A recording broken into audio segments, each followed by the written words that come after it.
তো আজকে আমরা যে বিষয়টা নিয়ে আলোচনা করব এটা হচ্ছে বিভিন্ন অ্যানালিস্টরা এটাকে 100 আওয়ার ওয়ার বলছে, হ্যাঁ, অর্থাৎ 100 ঘন্টার যুদ্ধ।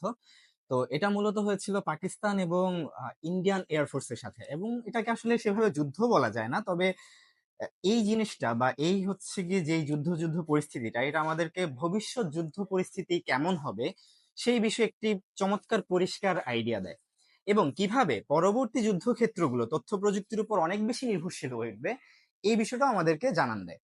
এখন দেখি আসলে পাকিস্তানের মিলিটারি পাওয়ার এবং পাকিস্তানের এয়ারফোর্সের যে সক্ষমতা, এটা স্বভাবতই আমরা সবাই জানি, এবং তাদের সক্ষমতা অনুযায়ী আমরা ধারণা এটাই করি যে পাকিস্তান মিলিটারিকে তারা খুব সহজেই হারিয়ে দিতে পারবে। কিন্তু আমরা যেই দৃশ্যটা দেখলাম, সেই দৃশ্যটা কিন্তু মোটেও এই জিনিসটা সাজেস্ট করে না। আমরা দেখতে পারলাম যে পাকিস্তানি মিলিটারিরা অর্থাৎ পাকিস্তানি এয়ারফোর্স ইন্ডিয়ান এয়ারফোর্সের বিভিন্ন যুদ্ধ বিমানগুলোকে তাদের ভূমিতে অবস্থান করে নিজস্ব এয়ার স্পেসে থেকেই ধ্বংস করে দিতে সক্ষম হয়েছে। তাহলে এই কাজটা তারা কিভাবে করতে পেরেছে, সেই জায়গাটা নিয়ে মূলত আজকের আলোচনা, অর্থাৎ ট্যাকটিক্যাল ডাটা লিঙ্ক, যে জিনিসটা হচ্ছে বর্তমান যুদ্ধ নীতিকে অনেকটাই পরিবর্তন করে দিয়েছে। এই তো তাহলে আজকের আলোচনায় মূলত আমরা কয়েকটা জিনিস আলোচনা করব। প্রথম কথা হচ্ছে এই 100 আওয়ার ওয়ার, যেটা অর্থাৎ 100 ঘন্টার যুদ্ধটা ঠিক কিভাবে শুরু হয়েছিল। দ্বিতীয়ত, এখানে কারা আপার হ্যান্ড পেলো এবং কিভাবে আপার হ্যান্ডটা পেলো। তৃতীয়ত, যে আপার হ্যান্ডটা পেলো তারা, অর্থাৎ যেই সুবিধাটা তারা ভোগ করেছে, সেই সুবিধাটা পরবর্তী যুদ্ধনীতিকে কিভাবে পরিবর্তন এনে দিতে পারে, এবং এই যুদ্ধনীতিটা অ্যাকচুয়ালি দেখতে কেমন। এই চারটা সিনারিও নিয়ে আমরা আলোচনা করবো। প্রথম কথা হচ্ছে এই 100 ঘন্টার যুদ্ধটা কিভাবে শুরু হয়। তো ইন্ডিয়া দাবি করে যে হচ্ছে পেহেলগামে 26 জন নিহত হয়, এই 26 জন নিহত হওয়ার পিছনে দায়ী হচ্ছে পাকিস্তানি কিছু টেরোরিস্ট। প্রথম দাবি। দ্বিতীয় দাবি হচ্ছে তারা সেখানে এটার দাবি করছে যে পাকিস্তান এই কাজটা করেছে ভারতকে দোষবোধ করার জন্য বা দোষারোপ করার জন্য, যে ভারত তাদের টেরোরিস্টদেরকে সেফটি দিতে পারছে না। তৃতীয় ক্লেম যেটা, সেখানে হচ্ছে 25 জন টুরিস্টকে তারা হত্যা করে এবং একজন লোকালকে তারা হত্যা করে। এই হচ্ছে ভারতের দিক থেকে ক্লেম। পাকিস্তান যথারীতি বলে যে এই টেরোরিস্ট গুলো আসলে তাদের কেউ না, এবং এই টেরোরিস্ট গুলো হচ্ছে ইন্ডিয়ায় নিজস্ব ইনিশিয়েট করা হয়েছে, এবং নিজস্ব ভাবে এই অপারেশনটা পরিচালনা করার মাধ্যমে পাকিস্তানকে একটা দোষ দিয়ে জাস্ট একটা সিনারিও তৈরি করার চেষ্টা করছে। এইটুকুই। এই হচ্ছে প্রথম কাহিনী। কিন্তু পরবর্তীতে মেইনলি পাকিস্তানও ক্লেম করলো, ইন্ডিয়াও ক্লেম করলো, তারপর সবকিছু চুপচাপ হয়ে গেল। কিন্তু ইন্ডিয়া মাঝখান দিয়ে অপারেশন সিন্দুর নামে একটি অপারেশন লঞ্চ করে।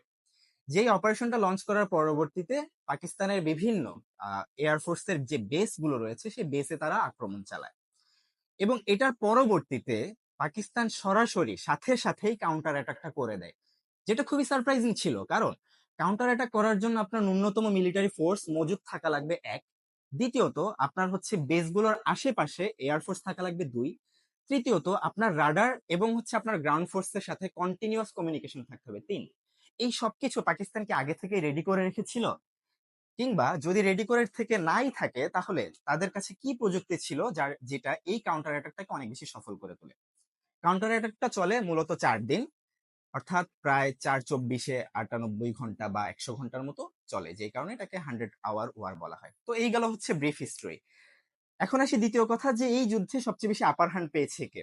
আপার হ্যান্ডটা অবভিয়াসলি পাকিস্তান পেয়েছে। পাকিস্তান দেখাতে পেরেছে বিভিন্ন রাডার চিত্র থেকে, বিভিন্ন সিসিটিভি ফুটেজ থেকে, তাদের যে বম্বার প্লেন গুলো ছিল সেখানে বিভিন্ন ফুটেজ থেকে দেখাতে পেরেছে তারা আসলে ইন্ডিয়ান এয়ারফোর্সের বিভিন্ন বোমকে, যেমন হচ্ছে সুখোই রয়েছে, তারপর হচ্ছে MiG-29 রয়েছে, এগুলোকে যে ভূপাতিত করতে পেরেছে তার প্রমাণ আমরা যথারীতি পেয়েছি।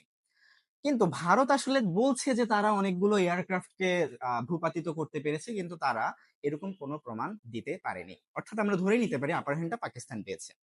তাহলে আসি পাকিস্তান এই আপার হ্যান্ডটা কিভাবে পেল। মজার বিষয় হচ্ছে চায়না পাকিস্তানকে হচ্ছে তাদের একদম লেটেস্ট যেই ডেটা লিঙ্কটা রয়েছে সেটা দিয়েছে। এবার ডেটা লিঙ্কটা আসলে কিভাবে ওয়ার্কআউট করে এই জিনিসটা বোঝাটা খুব বেশি ইম্পর্টেন্ট।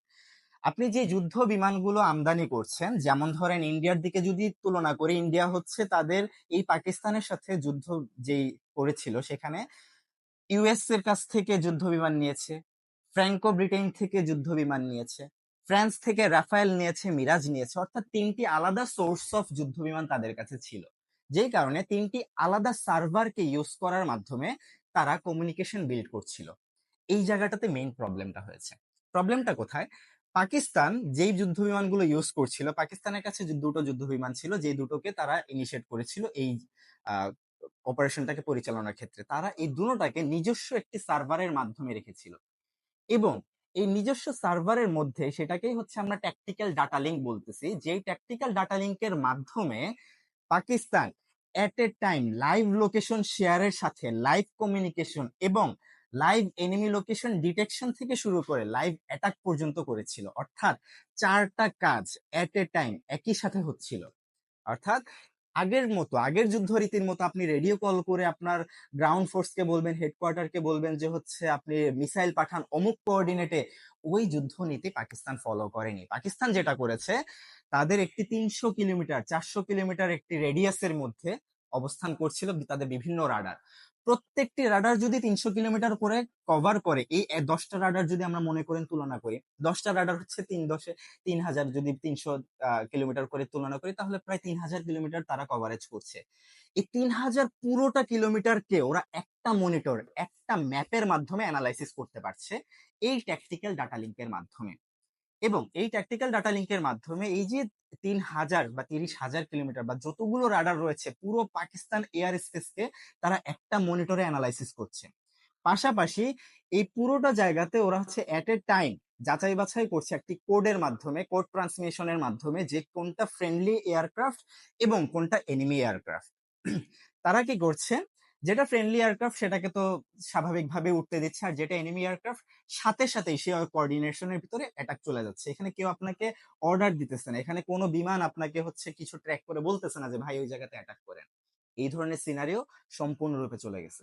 অর্থাৎ পাকিস্তান যতক্ষণে এখানে বসে আসছে, বসে বসে ঘুমাচ্ছে বা চা খাচ্ছে, ইন্ডিয়া তখন ভাবছে হচ্ছে এখন অ্যাটাক করলে সুবিধা হবে। আসলে অ্যাটাক করার এখানে কিছুই নাই, কাউন্টার অ্যাটাকেরও কিছু নেই, সবকিছু অটোমেটেড হয়ে যাচ্ছে। এই হচ্ছে পাকিস্তানের বর্তমান যুদ্ধনীতি, যেই জায়গাতে ইন্ডিয়া বিশাল পরিমাণ একটা ব্যাকফায়ার খায়। এবং যেই ইন্ডিয়া খুব প্রাইডফুল তাদের আর্মিকে নিয়ে, সেই ইন্ডিয়ার বর্তমানের যে চৌহান রয়েছে, সেই চৌহান কিন্তু নিজে সেই জায়গাটা স্বীকারও করেছে যে পাকিস্তানের ট্যাকটিক্স এর কাছে তারা কিছুটা কিছুটা হলেও আহ, পিছিয়ে পড়েছে, এবং যেই জায়গাটাতে তাদের এই যুদ্ধ নীতিতে 10 মেতে তারা এসে আসলে যুদ্ধবিরতি চেয়েছে এবং সিজ ফায়ারের জন্য আবেদন করেছিল। তো এই আবেদনটা হচ্ছে দিন শেষে ইন্ডিয়ার জন্য একটি বিশাল পরিমাণে লস বা ক্ষতি, এবং হচ্ছে ইন্ডিয়ার মতো একটা প্রাইডফুল নেশন, পাকিস্তানের মতো একটা জায়গাতে যেখানে কিনা তাদের চিরশত্রু, সেখানে এরকম ভাবে ক্ষতি স্বীকার করাটা খুব বেশি সারপ্রাইজিং ছিল। তো এই গেল হচ্ছে আমাদের তৃতীয় সিনারিও, যে আসলে ইন্টার লিঙ্কটা হচ্ছে কিভাবে এই যুদ্ধনীতিটাকে সম্পূর্ণরূপে পরিবর্তন করে দিয়েছে। সো আমাদের হচ্ছে তাহলে থার্ড কেস সিনারিও আমরা দেখে ফেললাম যে কিভাবে এই যে ইন্টারলিংকটা আসলে খুব বেশি কার্যকরী হয়। তাহলে আমাদের কাছে দুইটা সিনারিও দাঁড় হয়। পাকিস্তান যে যুদ্ধনীতিটা ইউজ করেছে সেটা হচ্ছে live location share, live tracking, live counter attack, সবকিছু লাইভ এট এ টাইম এবং সিঙ্গুলার টাইমের ভিতর হচ্ছে। আর ইন্ডিয়া যেটা করছে, ইন্ডিয়ার হচ্ছে গিয়ে প্রথমে বিভিন্ন প্লেন তাদের নিজস্ব রাডারে তাদের এনিমিকে ডিটেক্ট করে, তারপর সেটাকে হচ্ছে গ্রাউন্ড হেডকোয়ার্টারের কাছে পৌঁছে দেয়। গ্রাউন্ড হেডকোয়ার্টার সেই কোঅর্ডিনেশন অনুযায়ী কাউন্টার অ্যাটাকটা করে। এই যে লেটেন্সিটা তৈরি হচ্ছে, সেই লেটেন্সিটার মধ্যে আসলে সেই কোঅর্ডিনেশনটাও চেঞ্জ হয়ে যায়। যেখানে এনিমিটাকে ডিটেক্ট করা হয়েছে, ইন্ডিয়া সেই ইনফরমেশনটা ট্রান্সফার করে হেডকোয়ার্টার থেকে আবার মিসাইল পর্যন্ত লঞ্চ হতে হতে সেই কোঅর্ডিনেশনও চেঞ্জ হয়ে যায়, যেই কারণে আসলে ইন্ডিয়া এখানে খুব বেশি একটা ব্যাকফায়ার খেয়ে যায়। আর সেই জায়গা থেকে পাকিস্তান খুব বেশি আপার হ্যান্ড পেয়ে যাচ্ছে। অর্থাৎ এই দুটো আমাদের সিনারিও খুব পরিষ্কারভাবে এখানে আমরা পাচ্ছি। এবার আসি চতুর্থ জায়গাতে, যে এই সিনারিওটা কিভাবে পরবর্তী যুদ্ধনীতিটাকে খুব বেশি ভাবে পরিবর্তন করে দিবে। আমরা স্বাভাবিক অর্থে দেখতে পাচ্ছি যে আসলে যুদ্ধে এখনো বোমা বারুদ ইউজ হবে। আমরা এখনো বুঝতে পারছি যুদ্ধে যে বিমান, তারপর অস্ত্র শস্ত্র, ভারী অস্ত্রের খুব বেশি পরিমাণে ডিমান্ড থাকবে। কিন্তু অ্যাট দ্য সেম টাইম আমরা কিন্তু এটা বুঝতে পারছি যে যুদ্ধনীতিতে তথ্য প্রযুক্তির ব্যবহার এবং তথ্য প্রযুক্তিকে পর্যাপ্ত পরিমাণে কাজে লাগানোটা কত ইম্পর্টেন্ট। সেই জায়গা থেকে আরেকটা তথ্য দেওয়াটা খুব বেশি দরকারি। যেমন পাকিস্তানের পুরোটা এরোস্পেস অর্থাৎ এয়ার স্পেস যেটা রয়েছে, সেখানে বাহিরের কোনো বিমান যদি বিনা পারমিশনে ঢুকে রাডারে ধরা পড়ুক বা না পড়ুক, তারা হচ্ছে কি এয়ার স্পেসে ঢোকার সাথে সাথে তাদের সিগন্যাল জ্যাম হয়ে যাবে। অর্থাৎ তারা তাদের হেডকোয়ার্টারের সাথে কোনো প্রকার যোগাযোগ আর করতে পারবে না। এই জিনিসটা কিন্তু খুব বেশি ইম্পর্টেন্ট। কারণ আপনি সাপোজ হচ্ছে কোনো একটা মনিটাইজেশন মিশনে যাচ্ছেন, আপনার দেশ থেকে বলা হচ্ছে যান একটু যেয়ে দেখে আসেন যে কি হইতেছে পাকিস্তানের বেস গুলোতে। আপনি গেলেন, আপনি আসলে পাকিস্তান এয়ার স্পেস পার করার পরে আপনি আর কমিউনিকেশন করতে পারবেন না। যেই সিনারিওটা আমরা হচ্ছে 2019 সালে দেখি। 2019 সালে যখন হচ্ছে গিয়ে অপারেশন করার জন্য তাকে পাঠানো হয়, সে হচ্ছে পাকিস্তান এয়ার স্পেসে ঢোকার পরবর্তীতে ইন্ডিয়ান হেডকোয়ার্টার থেকে বারবার বলা হচ্ছিল আপনি ফিরে আসেন, আপনি ফিরে আসেন। কিন্তু সেই ইনফরমেশন তার কাছে আসলে পৌঁছায়নি, কারণ সে অলরেডি হচ্ছে জ্যামারের ভিতর ঢুকে গিয়েছিল। জ্যামিং সিচুয়েশনের কারণে সে কোনো প্রকার ইনফরমেশন পায়নি। তারপর আমরা দেখতে পারি পাকিস্তান কত সুন্দরভাবে তাকে আপ্যায়ন করে তাকে চাটা খাইয়ে বিদায় দিয়ে দেয়। তো আমরা দেখতে পারি যে পাকিস্তান যদিও ফাইন্যান্সিয়ালি খুবই ভলনারেবল একটি স্টেটে রয়েছে, পাকিস্তান যদিও পলিটিক্যালি অনেক বেশি ভলনারেবল একটা স্টেটে রয়েছে, কিন্তু মিলিটারি গ্রেডের দিক থেকে পাকিস্তান একটা মিলিটারি নেশন এবং মিলিটারি দিক থেকে তারা অনেক বেশি ডেভেলপ করছে। আর এই জায়গায় সবচেয়ে কনসার্নিং জায়গা হচ্ছে চায়না, যারা এই জিনিসগুলো সাপ্লাই দিচ্ছে। এবং তার চেয়ে ভয়াবহ ব্যাপার হচ্ছে চায়না কখনো সরাসরি যুদ্ধে এখন পর্যন্ত জয়েন করেনি। অর্থাৎ এই বর্তমান আধুনিক বিশ্বে চায়না সরাসরি কোনো যুদ্ধে অংশগ্রহণ করেনি, যেহেতু সেই কারণে চায়নার কি পরিমাণ অর্থ সম্পদ মজুদ রয়েছে, চায়নার কি পরিমাণ অস্ত্রশস্ত্র মজুদ রয়েছে এবং সেগুলোকে তারা কিভাবে অপারেট করে সেই বিষয়ে পুরো বিশ্ব থেকে কেউই কিন্তু অবগত নয়। তাহলে পরবর্তী বিশ্বে চায়নাই কি হবে? এই যে বিশ্বযুদ্ধটা লাগতে চলেছে, তৃতীয় বিশ্বযুদ্ধ, সাপোজ যদি লেগে যায়, তাহলে চায়নাই কি হবে তার মূল বা মেইন ক্যারেক্টার? সেই প্রশ্নটা আমাদের কাছে থেকে যাচ্ছে এবং সেইটাই হয়তো আরেকটি টপিক আলোচনা করা যাবে। আজকের জন্য সবাইকে ধন্যবাদ।